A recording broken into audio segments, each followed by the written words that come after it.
Olá, minha gente. Vamos iniciar o nosso segundo bimestre, né? Ainda nessa situação complicada de aulas online. Vamos tirar o melhor proveito desse momento da forma mais positiva possível para que a gente possa retornar com sucesso. Vamos dar continuidade aos nossos assuntos. Eu vou continuar utilizando o livro, né, que é o material didático comum a todos. Todo mundo tem acesso a ele. O nosso assunto vai ser a partir da página 202, uma arte tropical. Esse assunto introduz, ou melhor, ele continua com a história da música que talvez os senhores tenham iniciado lá na segunda série. Nesse momento, nós vamos tratar do Brasil a partir da década de 50, a música a partir da década de 50. Foi nesse momento, a partir da década de 50, que o Brasil passou a despontar no cenário mundial, passou a ser conhecido no mundo todo, porque antes era um país do samba. E esse conhecimento se deu através da música, o ritmo bossa nova, que foi assim uma experimentação a partir do samba e do chorinho, né? Feita por João Gilberto e Tom Jobim. Eles foram as figuras principais, né, desse período. Aqui nós temos a imagem de época, o João Gilberto jovem, o Tom Jobim. Eles já são ambos falecidos, faleceram há pouco tempo, o ano passado, em 2019, o João Gilberto faleceu. Vamos lá.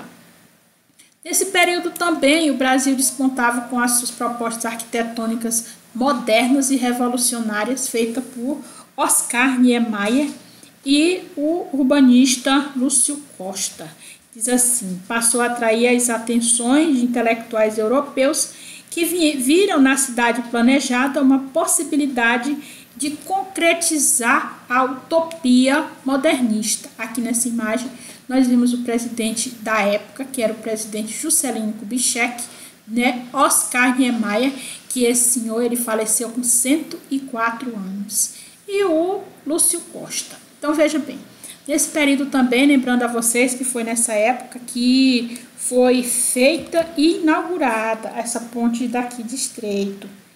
Uma história interessante é que aqui a Avenida Santos Dumont, né? Essa pista ali onde tem o supermercado Camino, aquilo ali, aquela rua inteira, ela foi feita, era uma pista de pouso, do tamanho de uma pista de pouso oficial. Você vê que ela é imensa, que é uma pista de pouso de Boeing, para pousar o avião presidencial para trazer o presidente Juscelino Kubitschek em 1951 para inaugurar a ponte, né? A ponte Juscelino Kubitschek. Outra curiosidade a respeito do presidente Juscelino Kubitschek é que ele era chamado de presidente Bossa Nova. O presidente Bossa Nova porque justamente nessa época que foi que esse ritmo, a Bossa Nova, despontou no cenário nacional e internacional. Nesse período também outros artistas se destacaram, que foi o caso da Lígia Clark, o Hélio Oiticica, a Lígia Pape, dentre outros, é claro, mas esses são as figuras principais. O Hélio Oiticica, ele talvez tenha sido o mais famoso da época. Vamos dar uma olhadinha um pouco aqui na arte do Hélio Oiticica. Aí nós vemos os parangolés. Vamos ouvir do que se trata, que são os parangolés.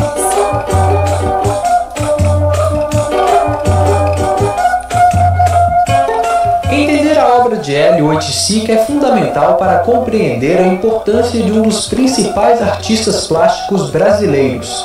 Carioca, Oiticica é considerado um artista expansivo e levou a noção de arte para além dos limites de um quadro ou escultura.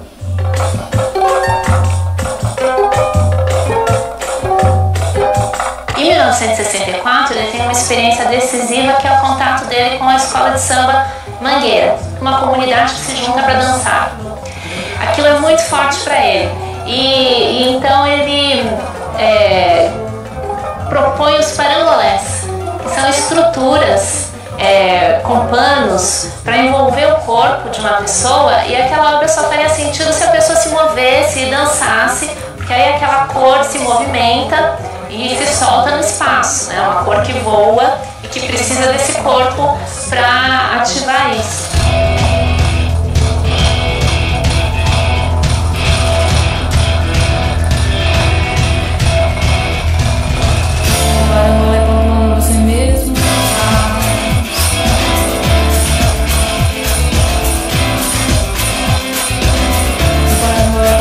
Então, você vê que o Hélio Oiticica era uma figura icônica.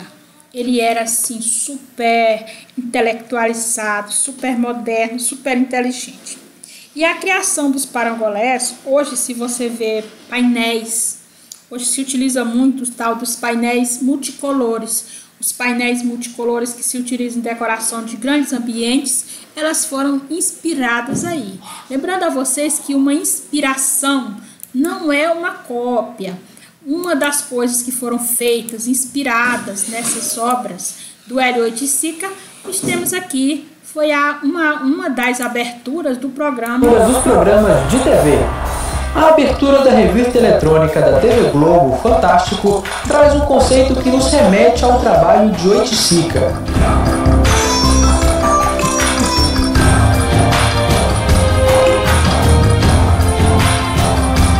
Outra abertura que nos remete ao movimento e às cores quentes é a do Caldeirão do Hulk, que é toda desenvolvida dentro do conceito Motion Graphics. Voltando para a abertura do Fantástico, observe que a mulher está em preto e branco, mas carrega consigo roupas que suavizam cada movimento feito. O destaque fica para as cores que vão se modificando com os movimentos que ela realiza.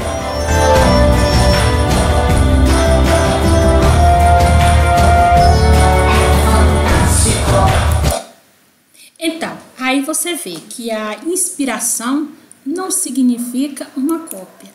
O Hélio Oiticica, ele inspirou toda uma geração, inclusive até o dia de hoje. E essa inspiração, ela também se dá na moda. Este, por exemplo, é um dos ambientes da loja. Observe nele as cores quentes na iluminação e textura nas paredes. As araras são diferenciadas e dão suporte às peças que buscam evidenciar a diversidade de cores e estampas típicas da marca.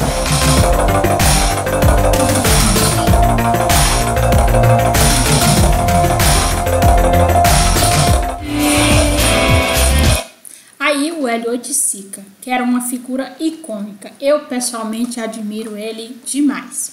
A outra artista do nosso conjunto de artistas foi a Lígia Clark. A Lígia Clark, ela foi uma, vamos dizer assim, uma artista que primou pelas instalações. A instalação, você sabe que é aquela obra de arte que necessita de você. Quando se fala que o Hélio Oiticica e a Lígia Clark tiraram o quadro da parede e colocaram no corpo, colocaram na mão das pessoas, significa dizer que não é mais uma coisa que você vai apenas olhar, apreciar, mas uma coisa que você vai movimentar. A obra deles necessita do apreciador, da pessoa que assiste, que vê e dela participa. Vamos dar uma olhada aqui no exemplo agora da obra de Lígia Clark, Os Pássaros. Os bichos inauguram um novo pensamento de interação entre obra de arte e espectador. Mais do que poder tocar neles, devemos montá-los, mesmo que o material usado, alumínio e dobradiças, imponham limitações. Os bichos rompem com a ideia moderna de obrigar o espectador a adotar uma determinada postura diante da obra. Preste atenção como, ao montar um bicho, ele resiste a certas posições e exige que o corpo inteiro de quem o manipula esteja em ação.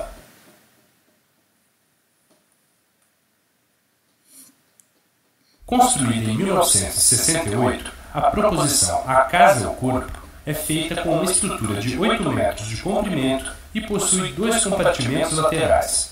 O centro da estrutura é um grande balão de plástico. As extremidades são fechadas com elásticos e as pessoas, ao se encostarem neles, provocam as mais variadas sensações. Experimente atravessar essa estrutura. você será convidado a reviver as diferentes fases do processo de reprodução: a penetração, a ovulação, a germinação e a expulsão. Esta obra propõe que o visitante entre nesta arquitetura criada pela artista como se voltasse a habitar o corpo materno. Então, saindo ainda, continuando nos anos 70, nos anos 50, a televisão ela despontava como veículo de comunicação de massas. Ele ditava modas, tendência, o modelo econômico americano era mostrado nessa televisão e a influência do jazz, do rock e dos filmes de Hollywood, elas estavam em toda parte. Já no Brasil, a música ela se dava de forma um pouco mais tímida, mas esses artistas, o Nara Leão, Tom Jobim e Vinícius de Moraes, eles se reuniam naquelas festinhas que eles faziam no apartamento dessa artista aqui, Nara Leão, e eles aproveitavam essas reuniões para experimentar nova forma de tocar, cantar. E entre esses expoentes, naturalmente, estavam eles dois. Tinha também o Vinícius de Moraes, poeta, o Tom Jobim e o João Gilberto, que não faltava em nenhuma dessas reuniões. E a bossa nova, ela representa a revolução na forma de fazer música, rompendo com aqueles padrões de orquestra, quando ela propõe o arranjo de apenas a voz e o violão. Tira tudo lá e diminui vamos dizer assim, a sonoridade, ela se torna mais intimista. O Tom Jobim é bastante familiarizado, vamos retirar essa palavra aqui, que ela foi uma colocação aqui do meu aparelho sem necessidade, com a bossa nova. Ele passou a valorizar harmonias mais complexas. Vamos dar uma olhadinha aqui no vídeo original da época, de Tom Jobim e João Gilberto cantando Rosa Morena. Essa música hoje tem uma quantidade de arranjos, mas na época essa era a melhor. Onde vais, morena rosa? Essa rosa nunca... Há pessoas que criticam muito essa forma do João Gilberto cantar. Ela era lenta, mas ela necessitava de uma técnica perfeita para coordenar a voz e o violão apenas.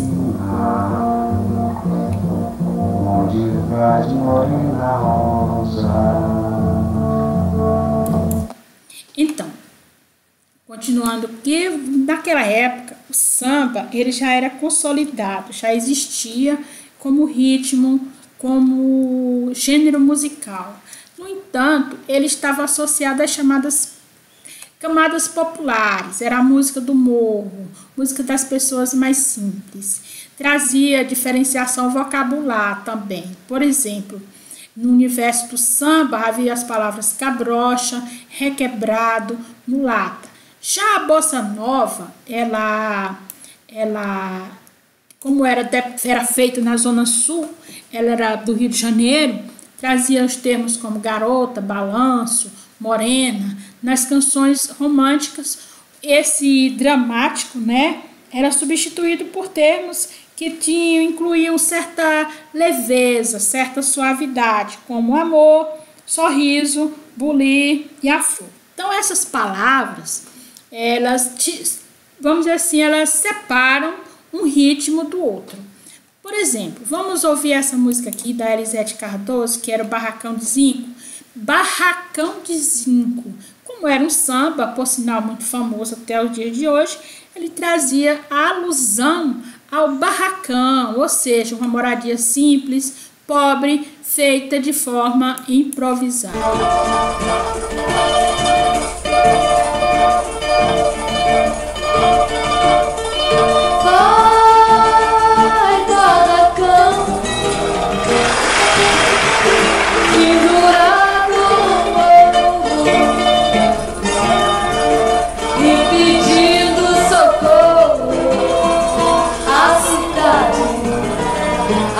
Deus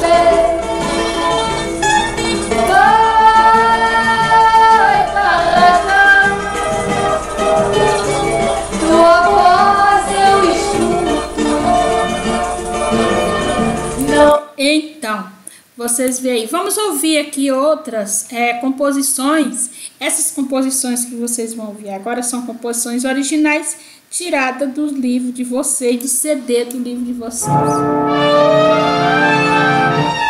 Rosa Morena, né? Essa é a original. Esperando pra te ver. Uma outra, também retirada do CD de vocês.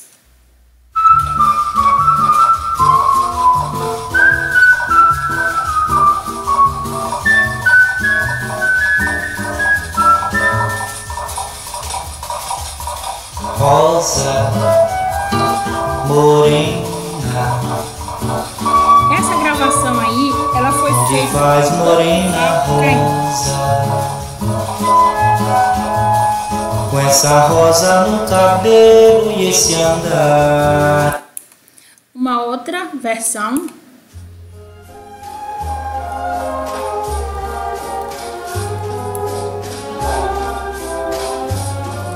Essa daí nós temos a bossa nova, A Noite do Meu Bem. Hoje eu quero a rosa mais linda que houver, e a primeira. Então nós vimos aí algumas exemplificações da música, especificamente a música brasileira da época, que se resumia não apenas a isso, mas era a bossa nova, né, e o samba.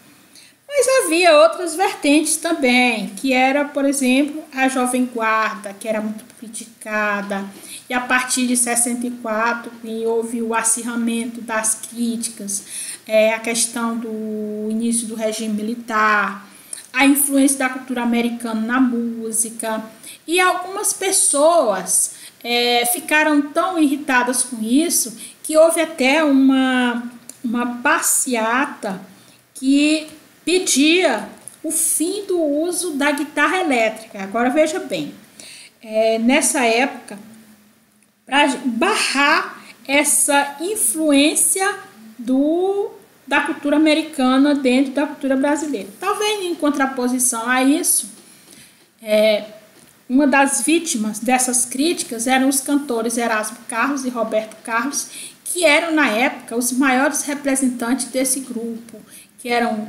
jovens, usavam roupas espalhafatosas e falavam de brotos, na verdade, perdão, a palavra não é brotas, é brotos, e também era carango, se alguém aí não sabe o que é carango, né, é complicado, carros, né, carros.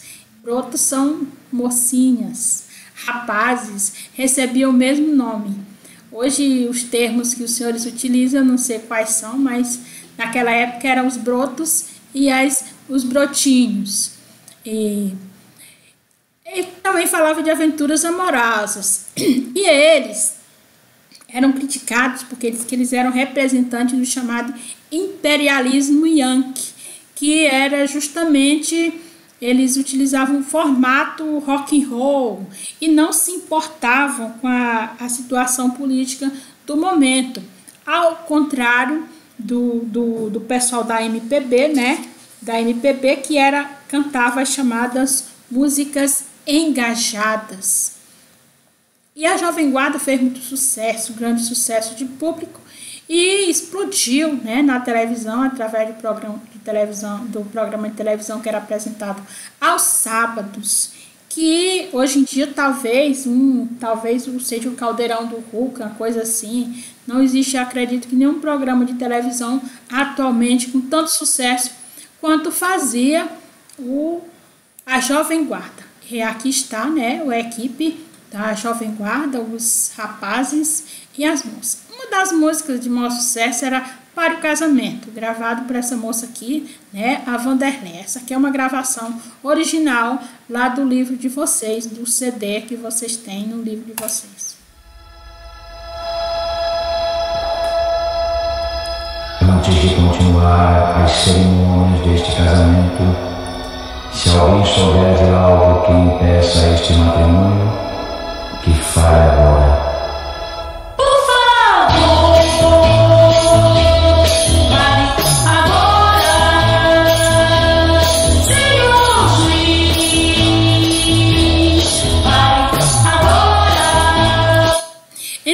Essa aí é a música Para o Casamento. E vamos ver agora, para encerrar esse videozinho nosso, vamos ouvir uma relíquia da Jovem Guarda. Vamos ver se a gente consegue abrir, porque ela é muito antiga. Suas primeiras gravações tiveram pouca repercussão, mas em 63, graças a Splish Splash, Roberto Carlos pega a estrada que o consagraria como o mais importante artista brasileiro. Em meu Cadillac, quando é que eu me encontrou? Pois há muito tempo uma certa divertia. Com o movimento em meu caramba, pra correr com o Cadillac. Quero consertar meu Cadillac. Muita paciência, o rapaz mesmo. Carro todo bem. O Iê era a onda do momento, e as canções de Roberto atingiam em cheio os corações das cocotas e dos garotões. Eu não sei porque sou mal assim. Com o sucesso meteórico, Roberto é convidado para comandar um programa de TV. Jovem Guarda estreou em 1965 e superou todas as expectativas. Filho, tô sabendo de uma notícia, ô cara. Cara, que o Aleluia foi gravado nos Estados Unidos, mano. Renato e seus Blue.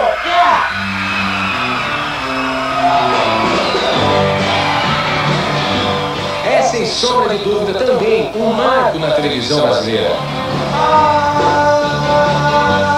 Deixa pra mulher, passa de favor. Essa garota é papo firme, ela é mesmo amassada e só diz em disparada.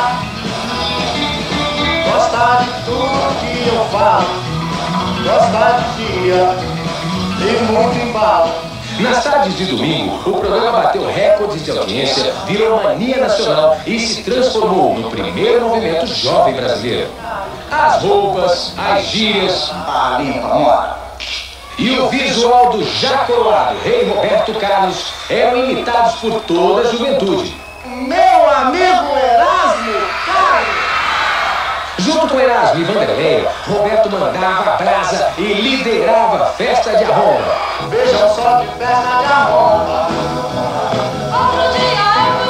Com tanto sucesso, a telinha da TV ficou pequena. Então, vocês veem aí, né? Até hoje Roberto Carlos faz sucesso, Vanderlei e Erasmo. E eu espero que esse assunto seja do agrado de todos e acabamos por aqui. Até a próxima e agora vamos trabalhar.